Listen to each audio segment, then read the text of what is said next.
Hello students, welcome to our classes. मैं आपकी खुशी दुबे। तो चलिए बच्चा पार्टी, हम लोग अपने इस लेक्चर नंबर 7 में बात करते हैं IRC2 chemistry for semester 2 VVO and VBMQ दोनों के लिए। तो बच्चा पार्टी, जैसा कि हमारा जो लेक्चर चल रहा था एटमिक स्ट्रक्चर के ऊपर, हम लोग बहुत अच्छे से उसके एटमिक रेडियस के एक टॉपिक को कंप्लीट कर लिए। फिर आप लेक्चर नंबर 6 में देखिएगा, तो लेक्चर नंबर 6 में हम लोग आयोनाइजेशन एनर्जी कंप्लीट कर लिए। तो आयोनाइजेशन एनर्जी का मतलब क्या होता है, तो हम आपको बताएं बहुत अच्छे से, थोड़ा सा हल्का बता दें। तो आयोनाइजेशन का एनर्जी का मतलब होता है आयन को रिमूव करने में जो एनर्जी आप एप्लाई कर रहे हो, that is called students ionization energy. Clear है? तो इस चीज़ पे हम लोग बहुत अच्छे से उसको लेक्चर नंबर 6 में बात की है। आज के लेक्चर में भी हम लोग कुछ नया टॉपिक सीखेंगे जो कि आपके एग्जाम के पॉइंट ऑफ व्यू से बहुत अच्छे से इंपॉर्टेंट है, बहुत अच्छा इंपॉर्टेंट है। तो स्टूडेंट्स, इसके लिए हम आपसे एक चीज़ और चीज़ कहना चाहेंगे कि जो बच्चे अभी तक के जो पीछे के लेक्चर हैं उनको नहीं देखे, आप लोग प्लीज़ जल्दी से जाइए वीडियो के डिस्क्रिप्शन में, प्लेलिस्ट में वीडियोज़, वहाँ पे इंपॉर्टेंट वीडियोज़ अवेलेबल हैं लेक्चर नंबर 1 से लेकर 6 तक। आप लोग वो सारे लेक्चर्स को कंप्लीट कीजिए, क्योंकि अब ये चैप्टर हमारा लेक्चर नंबर 8 तक जाते जाते ख़त्म हो जाएगा और ये हमारा लेक्चर नंबर 7 है। तो फिर हम लोग स्टार्ट करेंगे, मीन्स कल से वेडनेसडे, कल से हमारा नेक्स्ट चैप्टर जो इनऑर्गेनिक का होगा, केमिकल बॉन्डिंग, उस पर हम लोग बात करेंगे। मस्त आराम से केमिकल्स के बीच में रिएक्शंस करवाएंगे। तो उसके लिए स्टूडेंट्स आपको प्रिपेयर तो होना होगा। तो चलिए हम लोग चैप्टर की ओर बढ़ते हैं और देखते हैं। ठीक है, हमारा जो टॉपिक है आप देख रहे होंगे इलेक्ट्रॉन एफिनिटी। एफिनिटी कहने का मतलब इसका एक और नाम है electron gain enthalpy. Electron gain enthalpy भी इसको कहा जाता है। Electron gain enthalpy, electron affinity को इलेक्ट्रॉन गेन एंथैल्पी भी कहा जाता है। मैंने पहले ही हल्का सा हिंट दिया था और एक चीज़ बताया था आपको कि एक एग्जाम्पल से हम लोग बहुत अच्छे से चीज़ों को समझ सकते हैं। तो आप लोग देखिए, हाँ, मैंने पिछले क्लास में एक एग्जाम्पल लिया था इसका कि ये किस तरीके से इसको रिमूव कर रहा था, तो आयोनाइजेशन एनर्जी बन रहा था, रिमूव करने में जो एनर्जी लगा रहा था। इस केस में क्या होगा, इस केस में आप ध्यान से थोड़ा सा हम आपको डेफिनेशन दिखाते हैं, फिर हम आपको लैंग्वेज दिखाएंगे। ठीक है, अगर इस केस में देखा जाए तो इस केस में क्या होगा, अरे छुट्टी काट ली। इस केस में क्या होगा कि जब हमारा एनर्जी रिलीज होगा किसी एटम पर इलेक्ट्रॉन ऐड करने पे जो हमारा एनर्जी रिलीज होगा, that is called electron affinity. मतलब क्या कि किसी को एटम देने में किसी को इलेक्ट्रॉन देने में, किसी एटम को इलेक्ट्रॉन देने में जो एनर्जी लगा रहे हैं, that is called electron gain enthalpy. क्योंकि इलेक्ट्रॉन दे रहे हैं और किसी एटम से इलेक्ट्रॉन को खींच रहे हैं, उस केस में जो एनर्जी लगता है that is called ionisation energy. याद रहे, कोई चीज़ को मिक्सअप नहीं कर दीजिएगा। किसी एटम से इलेक्ट्रॉन को लेना that is called ionisation energy, उस पर लगाना जो आयोनाइजेशन एनर्जी होता है। और किसी एटम को इलेक्ट्रॉन देने में जो एनर्जी लगता है, that is called electron gain enthalpy. Clear है? तो अब हम लोग थोड़ा सा बात करते हैं। The amount of energy release when an electron, जो अमाउंट ऑफ एनर्जी रिलीज करेगा is added to a neutral atom. किसी न्यूट्रल एटम मतलब किसी एटम के न्यूट्रल में एनायन के फॉर्म में इलेक्ट्रॉन ऐड करेगा, मतलब कि एनायन के फॉर्म में कोई एनर्जी रिलीज होगी। दैट मीन व्हाट, एनायन के फॉर्म में एनर्जी रिलीज होने का क्या मतलब मैम, मतलब किसी एटम से एनायन रिलीज होकर किसी को जा रहा है, तो उसको रिलीज करने में जो एनर्जी लग रही है that is called electron affinity. That is called electron. अब तक हम लोग खींचने में एनर्जी लगा रहे थे, मतलब रिमूव करने में, अब हम लोग लगाएंगे उसको खींचने में, लेने में। तो अब क्या होगा, तो the electron affinity is the potential energy are है ये, energy change of the atom when an electron is added to a neutral gaseous atom. इसका क्या मतलब हुआ कि इलेक्ट्रॉन एफिनिटी क्या होता है कि जब इसको ऐड कर रहा है ना, जब इसको ये ले रहा है, ये इसको रिलीज कर रहा है बेचारा, रिमूव कर दे रहा है, ये इसको अपनी ओर खींच रहा है, तो इसको अपने खींचने में जो एनर्जी लगा रहा है ना, इसको खींच रहा है, मतलब इसको मिल रहा है, तो ये इसको दे रहा है ना, देने में एनर्जी लगा रहा है, तो that mean electron gain enthalpy हो गया। रिमूव करने में जो एनर्जी लगता है that that is called ionisation energy. मैंने ये चीज़ बहुत अच्छे से समझाया। तो इसके ऊपर क्या होगा, एक एनायन चार्ज, इसके ऊपर एक एनायन चार्ज आ जाएगा, इसके ऊपर एक पॉजिटिव चार्ज आ जाएगा। अगर मान लीजिए ऑलरेडी, अगर हम एग्जाम्पल एक और लेके चलें, यहाँ पे एक है, ठीक है, ये न्यूक्लियस है, ये भी न्यूक्लियस है, मान के चलिए ए है, ये बी है, क्लियर है। अगर ये इसको दे दिया, रिमूव कर दिया, तो दैट मीन हम समझ गए रिमूवल ऑफ, आपको पता है ना removal of electron what is called ionisation energy. और इसको गेन कर रहा है तो दैट इज व्हाट, इलेक्ट्रॉन अगर ये गेन कर रहा है, उसको गेन करने में जो एनर्जी लग रहा है, तो गेन करने में कौन एनर्जी लगा रहा है, इसके ये न्यूक्लियस इसको दे रहा है ना, तो गेन करने में जो एनर्जी लगता है that is called electron gain enthalpy. ठीक है, ये इसको खींच रहा है, ये इसको दे रहा है, ये इसको खींच रहा है, ठीक है, मतलब इसके ऊपर एनर्जी लग रहा है, ये इसको दे रहा है, तो दैट मीन रिमूव कर रहा है। सो सॉरी स्टूडेंट, ध्यान से देखिए, इसको रिमूव कर रहा है ना, यहाँ से इलेक्ट्रॉन को रिमूव कर रहा है, और ये है इलेक्ट्रॉन को अपनी ओर खींच रहा है। तो दोनों केस में क्या होता है, एनर्जी, मतलब खींचने में जो एनर्जी लग रहा है तो इलेक्ट्रॉन गेन एंथैल्पी, और देने में जो एनर्जी लग रहा है, रिमूव करने में जो एनर्जी लग रहा है उसको बोलते हैं आयोनाइजेशन एनर्जी। क्लियर है। तो एक चीज़ आप यहाँ पे समझ, क्या कह रहा है कि जैसे वो रिमूव करेगा, अगर मान के चलिए यहाँ पे एक केस आता है कि अगर 7 इलेक्ट्रॉन है, मतलब 8 है मान के चलिए, तो इसके पास एक्स्ट्रा ये लेना चाहेगा नहीं, 8 तो होगा नहीं, 7 ही होगा, तो अगर 7 ये 8 बन जाएगा और एक्स्ट्रा इसको ऊपर और एक देना चाहोगे आप, तो ये लेगा नहीं बेचारा, तो इसीलिए उस केस में क्या होगा, इसके ऊपर एक इलेक्ट्रॉन शामिल हो जाएगा। आपको पता है ना कि केमिस्ट्री में क्या होता है, अगर एक से ज़्यादा होता है तो उसके ऊपर क्या हो जाता है, नेगेटिव चार्ज सेटअप हो जाता है। तो वही चीज़ यहाँ पे कह रहा है कि electron affinity is the potential energy. Electron affinity क्या होता है, एक क्षमता होता है, एक कैपेबिलिटी को दिखाती है, हमारी क्षमता को दिखाती है। क्या मैम क्षमता मतलब क्या कि बात पोटेंशियल का मतलब होता है आपकी, बोलते हैं ना उसको, आपकी क्षमता कितनी है, मतलब क्या बोलते हैं उसको, कि आपकी पोटेंशियल, आपकी अंतरात्मा की शक्ति कितनी है, इंटरनल पावर कितनी है। तो उसी तरीके से इलेक्ट्रॉन आपकी इंटरनल पावर को देखती है कि आप इंटरनल पावर कितना लगा रहे हो किसी इलेक्ट्रॉन को क्या करने पे, गेन करने में। ठीक है। Change of the atom when electron is, जब आप किसी एटम को रिलीज कर दोगे अपने ऊपर से, तो आप क्या करोगे, एक अलग लेवल की एनर्जी को अपने ऊपर लोगे, जो क्या करेगा, हम पहले ही समझाए थे आपको कि रिमूव कर रहे हो, तो अब जब वो रिमूव कर देगा, याद कीजिए, थोड़ा सा इमोशनल बात बोले थे, आप लोग को बुझा रहा होगा कि मैं, अगर कोई किसी का खास आदमी अपने ऊपर से, कोई किसी का खास, मतलब खास लोग होते हैं, अगर कोई उसके खास लोग से उसको दूर कर दे बीच में आके, तो उस केस में क्या होता है, उस केस में होता है कि जिससे वो दूर हुआ है, चाहे फैमिली मेम्बर कुछ भी हो, व्हाटएवर, ज़्यादा सीरियस नहीं लेना है, तो वहाँ उस केस में क्या होता है, एक उसके ऊपर कमी आ जाता है। उस कमी को पूरा करने के लिए वो किसी एक्स्ट्रा इलेक्ट्रॉन को अपने ऊपर ऐड होने चाहता है, ऐड होने देना चाहता है। तो जब वो अपने ऊपर एक इलेक्ट्रॉन को ऐड होने के लिए परमिशन देगा, तो दैट इज वहाँ पे क्या लगेगा, मैं वहाँ पे electron gain enthalpy, that is electron affinity लगेगा। तो दोनों केस में अगर बात की जाए तो इलेक्ट्रॉन को अपनी ओर लेना या फिर इलेक्ट्रॉन को अपनी ओर खींच लेना, that is called electron affinity और इलेक्ट्रॉन गेन एंथैल्पी। ठीक है। अब इसका पीरियड में क्या रोल है मैम, तो पीरियड में इसका क्या रोल है उसको देखिए, हर एक टॉपिक पढ़ेंगे उसका पीरियड में, फिर से उसका पीरियड में बात कर, क्योंकि हम पहले ही बताए थे ना स्टूडेंट्स कि इसमें 2 चैप्टर इंक्लूडेड है, एक है हमारा एटॉमिक स्ट्रक्चर, दूसरा है हमारा पीरियोडिक टेबल। पढ़े थे ना, पीरियोडिसिटी ऑफ द एलिमेंट्स, मतलब क्या कि एलिमेंट्स का पीरियड में क्या केस है, पीरियड्स में क्या बात है, तो उस पर हम लोग भी बात करेंगे, मतलब पीरियोडिक टेबल में उसका क्या केस है उसको भी देखेंगे, और एटम के बारे में तो चूंकि हम लोग एटॉमिक स्ट्रक्चर पढ़ लिए, अब उसके पीरियोडिक स्ट्रक्चर्स के बारे में भी पढ़ रहे हैं। आप देख लो ना, दोनों चैप्टर मैंने इंक्लूड करके कितने अच्छे से आपको एक्सप्लेन करा है। तो द अमाउंट ऑफ एनर्जी, जितना भी एनर्जी रिलीज होगा जब इलेक्ट्रॉन को ऐड करेंगे किसी न्यूट्रल में, तो उस केस में क्या, उसी केस में क्या कहते हैं, उसी को कहा जाता है इलेक्ट्रॉन एफिनिटी। आप देख रहे हो डेफिनेशन ना, आपको ये पूरे चीज़ें बहुत अच्छे से डिफाइन करके लिखनी होंगी। क्लियर है। नेक्स्ट अगर हम बात करें तो electron affinity is difficult to measure. बिल्कुल ऑब्वियस सा बात है ना कि हम कितना एनर्जी लगा सकते हैं, ये डिफिकल्ट है ना, हमको नहीं पता ना। मान लीजिए अगर बोलते हैं क्या कि उस केस में मान लीजिए मेरे से कोई चीज़ लेके चला जाता है, तो हमको पहले से एज्यूम थोड़ी कर सकते हैं हमको आधा किलो दुख होगा, या फिर 1 kg प्रॉब्लम हमको प्रॉब्लम हो सकता है, या फिर ½ kg, या फिर इतू सा प्रॉब्लम होगा, या फिर इतना बड़ा प्रॉब्लम होगा। हम लोग को वो चीज़ पहले से क्लियर नहीं रहती है। तो ठीक वैसे ही कितना एनर्जी लगा के हमको इलेक्ट्रॉन को अपने ऊपर ऐड करना है, वी डोंट श्योर, हम लोग श्योर नहीं रहते हैं उसमें। ठीक है। वी हैव नॉट श्योर ना। तो उसी केस में उसको आपको क्या कहता है कि उस केस में क्या कहता है कि जब आप पीरियड में बात करोगे कि जैसे ही आप पीरियड में आयोनाइजेशन एनर्जी, मतलब कि जब आप पीरियड्स में चल रहे हो, अगर पीरियड्स के एटम, मतलब जो एटम है हमारा, इस तरीके से एटम अरेंज है, इस तरीके से जो हमारा एटम अरेंज है, अगर इस केस में इलेक्ट्रॉन जैसे जैसे बढ़ते चला जाएगा लास्ट ऑर्बिट पे, तो आपको तो पता है कि एटॉमिक रेडियस डिक्रीज करने लगेगा।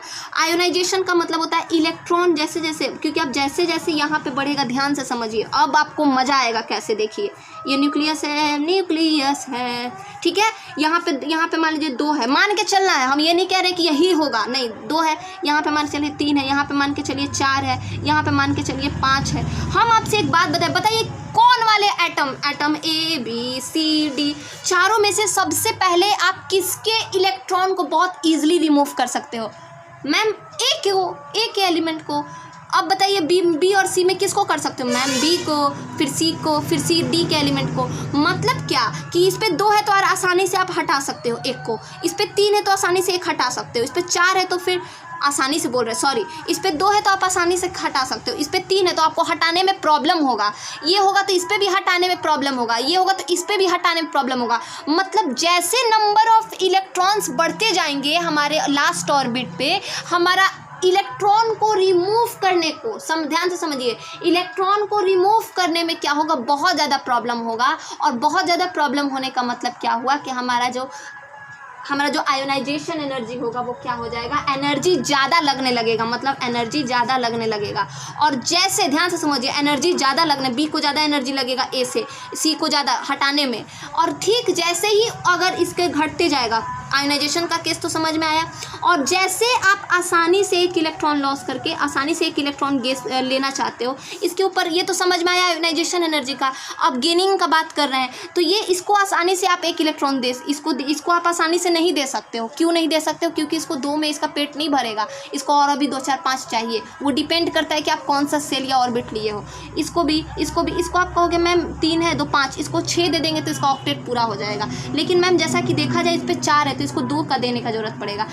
मतलब इस पर इलेक्ट्रॉन एफिनिटी का पावर ज़्यादा लगना है, इस पर ज़्यादा लगना है, इस पर ज़्यादा। उस केस में क्या होगा, ये वाला धीरे धीरे ये वाला बड़ा हो, इस पर कम, इस तरीके से उल्टा कर दिया हम, ये वाला ऐसे होगा और इसमें क्या होगा, ये वाला बड़ा होगा। पूरा मैम खिचड़ी बना दिया, बुझाई भी नहीं किया, अब बुझाएगा। मतलब क्या कि इलेक्ट्रॉन को यहाँ से हटाना इजी है, यहाँ से भी रिमूव करना इजी नहीं है, यहाँ से भी रिमूव करना इजी नहीं। मतलब जैसे जैसे इलेक्ट्रॉन बढ़ते जाएगा रिमूव करना हार्ड हो जाएगा, और जब रिमूव करना हार्ड हो जाएगा तो हमारा एनर्जी ज़्यादा लगेगा। हम पहले ही बताए ना आपको कि 1 बोरा इसके ऊपर है, फिर 2 बोरा, फिर 3 बोरा, तो जैसे जैसे बोरा बढ़ते जाएगा तो उसका एनर्जी ज़्यादा लगने लगेगा ना। ऐसे एग्जाम्पल लीजिए, इसको एनर्जी ज़्यादा लगने लगेगा तो फिर क्या होगा कि धीरे धीरे क्या होगा, हमको एनर्जी ज़्यादा लगेगा। उस केस में ए से बड़ा हो जाएगा बी से बड़ा हो जाएगा सी से बड़ा, मतलब एनर्जी ज़्यादा लगेगा। और जब हम इलेक्ट्रॉन गेन एंथैल्पी की बात करें तो इस ए पर आप ज़्यादा दोगे एनर्जी, ए को ज़्यादा इलेक्ट्रॉन चाहिए, तो उस केस में इलेक्ट्रॉन के प्रेजेंस को देखेंगे कि इसको कितना चाहिए। तो ए को ज़्यादा चाहिए, बी से ज़्यादा ए को चाहिए, सी से ज़्यादा बी को चाहिए, और डी से ज़्यादा किसको चाहिए, सी को। तो आप समझ में आ रहा है ना कि इधर वाला जो ऐसे होगा, आयोनाइजेशन एनर्जी ऐसा होगा और इलेक्ट्रॉन गेन एंथैल्पी ऐसा होगा। इलेक्ट्रॉन गेन एंथैल्पी मतलब इलेक्ट्रॉन का ज़रूरत, तो इसको ज़्यादा है ना क्योंकि इसके पास 2 ही है, इसको इसके पास 3 है, फिर उसके बाद ये आएगा, फिर उसके बाद ये, फिर उसके बाद ये। और आयोनाइजेशन का बात करेंगे तो ये कम है, इससे आसानी से रिमूव कर सकते हैं, तो ये छोटा होगा, इस पर कम एनर्जी लगेगा, इस पर ज़्यादा लगेगा, इस पर ज़्यादा लगेगा, इस पर ज़्यादा लगेगा। तो उम्मीद करते हैं यहाँ पे आपको इलेक्ट्रॉन एफिनिटी और ये चीज़ क्लियर हुआ होगा पीरियड में, ठीक है। अब जब हम डाउन द ग्रुप की बात करें तो डाउन द ग्रुप क्या होगा कि देखिए यहाँ पे लैंग्वेज क्या कि going down the group the electron affinity should decrease. Obvious बात है, उस केस में हमारा वो क्या करेगा, डिक्रीज करने लगेगा। कैसे डिक्रीज करेगा कि जैसे जैसे हम नीचे जाएंगे हमारा एटमिक रेडियस तो हमको पता ही है कि डिक्रीज, और उसका एटमिक रेडियस डिक्रीज करेगा। मतलब इलेक्ट्रॉन का देखिए कैसे कि since the electron being added increasingly further away from the nucleus, वो जैसे जैसे आप इस इलेक्ट्रॉन के इलेक्ट्रॉन ऐड कर देना ही बहुत बड़ी बात नहीं होती है। न्यूक्लियस के टच में होगा तब ना उसका पावर बढ़ेगा, तो न्यूक्लियस से वो दूर ही होते जाएगा तो वो इलेक्ट्रॉन को अपने पास रख ही नहीं पाएगा। क्योंकि हमको पता है इलेक्ट्रॉन गेन एंथैल्पी का डेफिनेशन क्या होता है कि न्यूक्लियस द्वारा इलेक्ट्रॉन को एक्सेप्ट करना, एड ऑन करना, that is electron gain enthalpy. उसको ऐड करने में जो एनर्जी लगाएगा दैट इज ना इलेक्ट्रॉन गेन एंथैल्पी। तो जैसे वो न्यूक्लियस से दूर ही रहेगा इलेक्ट्रॉन, तो न्यूक्लियस कहाँ से उसको अपनी ओर खींच पाएगा, तो उस केस में क्या होगा, डाउन द ग्रुप जाएगा, तो उसका क्या करेगा, एटॉमिक साइज के साथ साथ इलेक्ट्रॉन गेन एंथैल्पी भी डिक्रीज करेगा। और इलेक्ट्रॉन गेन एंथैल्पी और इलेक्ट्रॉन एफिनिटी दोनों सेम ही है। क्लियर है?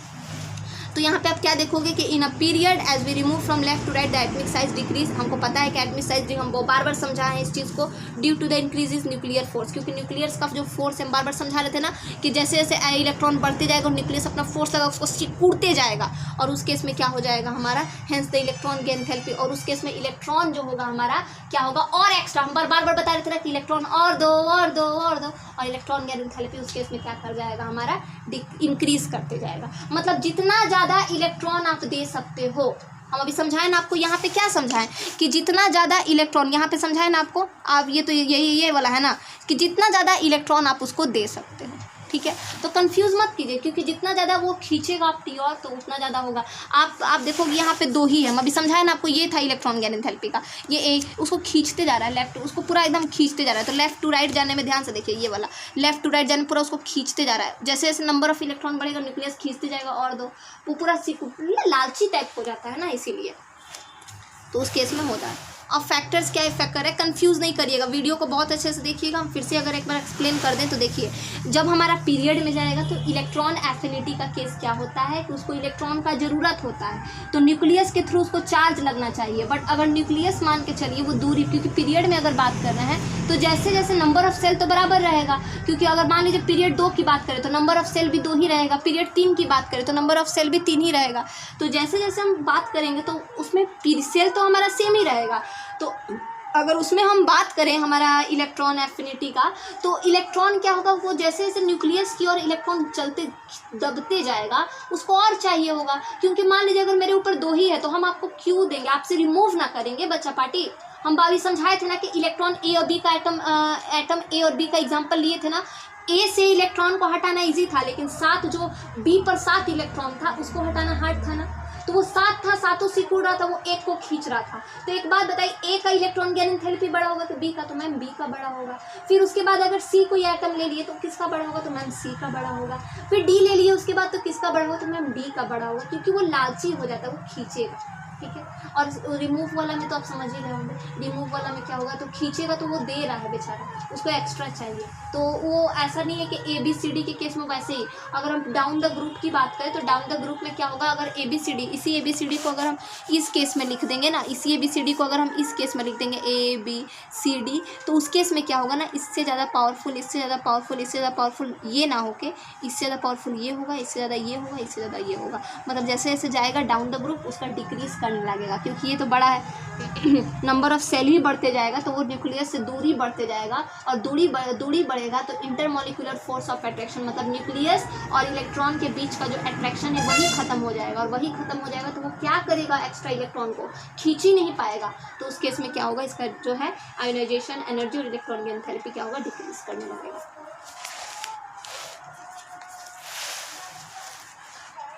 Electron affinity from electron affinity, electron देखिए इलेक्ट्रॉन फैक्टर्स अफेक्टिंग, फैक्टर क्या इफेक्ट करता है तो उसको देखिए कि the general factor that effect electron affinity are listed. कुछ फैक्टर्स हैं जो दिखाता है आपको ये चीज़। हाँ, मैंने जो चीज़ समझाया ना जो चीज़, एक मिनट पानी पी लेते हैं। हाँ,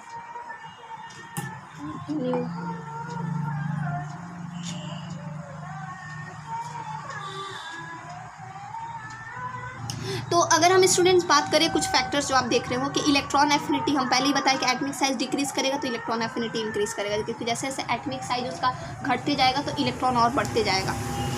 electron affinity effective nuclear charge, मतलब न्यूक्लियर चार्ज के इफेक्ट पे डिपेंड करता है कि जितना ज़्यादा इफेक्टिव होगा, जितना ज़्यादा अट्रैक्टिव होगा और न्यूक्लियस को अपनी ओर खींचेगा।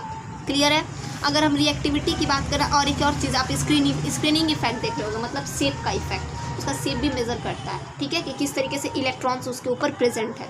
रिएक्टिविटी की बात करें नॉन मेटल में, तो वो इलेक्ट्रोनेगेटिविटी इलेक्ट्रॉन एफिनिटी के बराबर होता है। ठीक है, क्यों? क्योंकि नॉन मेटल पे आप देखोगे, नॉन मेटल पर रिएक्टेंट जब काम करेगा तो उस केस में इलेक्ट्रॉन्स बढ़ता घटता है। ऑक्सीडाइजिंग मतलब ऑक्सीजन का रिमूव होना, उस केस में भी इलेक्ट्रॉन एफिनिटी जो होता है बराबर होता है। देखेंगे इस सब चीज़ को, ज़्यादा डेप्थ में बात नहीं करना। एटमिक साइज क्या होगा कि अगर हम एटमिक साइज की बात करें तो वो छोटा होगा, then there will be greater electron gain. अगर साइज धीरे धीरे छोटा होगा तो इलेक्ट्रॉन गेन एंथैल्पी क्या होगा, बड़ा होगा। देखिए स्टूडेंट्स, हम जो चीज़ पढ़ा रहे हैं वही चीज़ आपको यहाँ लैंग्वेज में भी दिखा रहा है, बिकॉज क्योंकि द इफेक्टिव न्यूक्लियर चार्ज, जो इफेक्टिव न्यूक्लियर चार्ज है उस एटम का, वो will be greater in the smaller atom. वो क्या हो जाएगा, किसी छोटे एटम के लिए, मतलब सामने वाले एटम के कंपेयर में बड़ा हो जाएगा। And the electron will be held firmly, और फर्मली का मतलब होता है आसानी से, ईजिली उसके ऊपर सेटअप हो जाएगा। ईजिली ऊपर, उसके हेल्ड मतलब उसके ऊपर आ जाना, ईजिली वो उसका अपने पास रख लेगा। क्लियर है, समझ में आया आपको ये चीज़? तो चलिए ठीक है स्टूडेंट्स, इसी के साथ मिलते हैं हम अपने नेक्स्ट लेक्चर नंबर 8 में, और इस चैप्टर का वो लास्ट लेक्चर होगा। तो इसी के साथ स्टूडेंट्स आप अपने फ्रेंड्स के साथ लेक्चर्स को शेयर कीजिए, और बहुत अच्छे से हम लोग केमिस्ट्री IRC 2 का क्लास कंप्लीट कर रहे हैं। एक चैप्टर हमारा कंप्लीट, कल से हम लोग बात करेंगे हमारा नेक्स्ट चैप्टर। जो हमारा चैप्टर होगा, क्या होगा मैम? तो हमारा चैप्टर क्या होगा बताइए? तो हमारा चैप्टर होगा केमिकल बॉन्डिंग, उस पर बात करेंगे। ठीक है, तो मिलते हैं स्टूडेंट्स अपने नेक्स्ट लेक्चर में। तब तक के लिए आप इसे देखिए बहुत अच्छे से, कुछ भी कमी लगे, कहीं भी डाउट हो, आप बेझिझक मुझे कमेंट सेक्शन में बात कीजिए। मेरे चैनल पे नंबर, और बहुत बार आपको नंबर भी हम एक बार और बता देते हैं, 8434328596।